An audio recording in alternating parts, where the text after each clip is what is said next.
Having an insurance policy for your business is one thing. It's that safety net, right? But what happens when you actually fall? Do you know how to make that net work for you?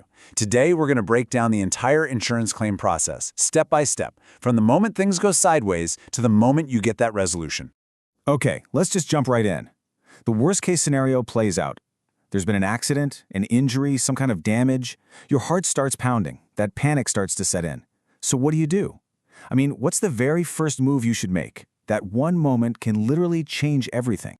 So where does this all begin? Well, the whole process kicks off with what's called a claim. Honestly, you can just think of it as the official starting gun. It's you raising your hand and saying, okay, I need that help I've been paying for. Now pay close attention to the wording here. It's a formal request. This is so important. It's not just a casual phone call to tell them what happened. No, this is you officially putting your insurance company on notice that, hey, an event covered by my policy has occurred, and I'm now activating that policy to get payment for the loss. It's a formal process. Look, abstract definitions are fine, but a real-world story, that's where it really clicks, right? So let's see a claim in action. We're going to follow the story of a small cafe, a really unfortunate customer, and a broken wrist to see exactly how this stuff plays out. So get this picture in your head. It's a busy afternoon in your cafe. Someone just mopped the floor, a customer slips, goes down hard, and breaks their wrist. It's bad. And then, a little while later, you get that dreaded letter in the mail. They're suing you for damages. This right here, this is exactly what public liability insurance was made for. And this whole scenario breaks down perfectly into these 4 key stages. First, the incident happens. That's the slip and fall. Second, you lodge the claim. You get all your paperwork together and send it to your insurer. Third, the insurer investigates. They got to check out the details, right? And finally, if everything checks out, a settlement is paid. Simple as that.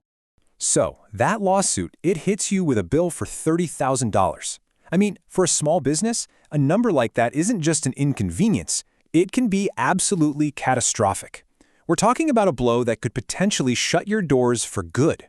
But here's where the magic happens. This is where your policy swoops in.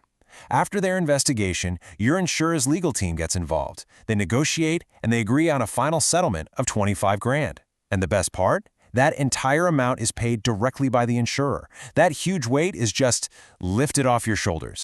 So, the insurer pays the big bucks, but you still have a small part to play. You're responsible for what's called your excess. In this case, it's $500. Just think of it like your copay. It's the amount you agreed you'd cover yourself when you first signed up for the policy. Now, that story had a pretty good outcome, right? But to get there, you absolutely have to follow some ground rules. And it really comes down to 2 things: understanding the fine print and acting fast. These are so critical. Okay, this might be the most important slide of the whole explainer. Your policy is really clear about what's covered, but what's just as important, if not more so, is the list of exclusions. These are the specific things your policy will not pay for. No ifs, ands, or buts. You have to know what these are before you ever need to make that call. And here it is, the golden rule of insurance claims. Notify your insurer as soon as you possibly can after something happens that could lead to a claim. Don't wait. Don't think, oh, maybe they won't sue. Just call. Waiting too long can literally give the insurance company a valid reason to deny your claim entirely. It's that serious. All right, now that we know the rules of the game, let's talk about how people lose. We're going to go over the most common mistakes, the traps that can turn a perfectly good claim into a total financial disaster. Let's just pause on this for a second. In that chaotic moment after an accident, your first instinct might be to apologize, to say, oh my gosh, I'm so sorry, this is all my fault. You have to fight that urge. You must not do it.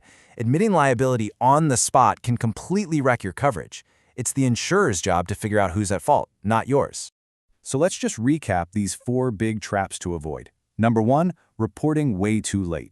We've talked about that. Speed is everything. 2, not keeping good records. You need photos, incident reports, names of witnesses. Evidence is your best friend. 3, admitting it was your fault. We just covered that. Huge mistake. And 4, not knowing your policy's exclusions. You just can't afford to be surprised when it matters most. And really, that brings us to the final, most essential question for you. It's a simple one, but the answer could literally save your business. Do you, right now, know what your policy specifically excludes? If you're hesitating, or if the answer is no, then you've got some homework. Pull out that policy document and find out. Thanks for joining us.